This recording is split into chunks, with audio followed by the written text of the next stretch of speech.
ГСП онлайн. Городские новости сейчас.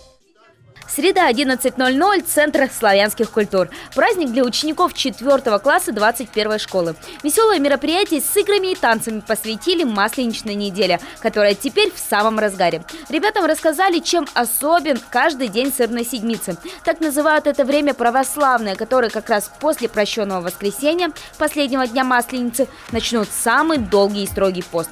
Сегодня среда, лакомки. Именно в этот день зятья ходят к теще на блины, а празднование Масленицы приобретает массовый характер. Все ходят друг к другу в гости, играют и гуляют. В наш современный век важно детям донести о традициях и обычаях. Как в старину играли дети, как позабавились.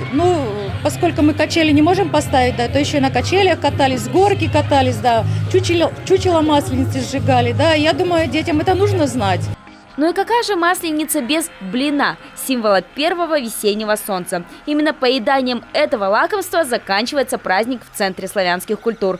А сама сырная седмица закончится в воскресенье. Проводы зимы, или, как говорили наши предки, целовальник, отметят широкой Масленицей возле городского дворца культуры.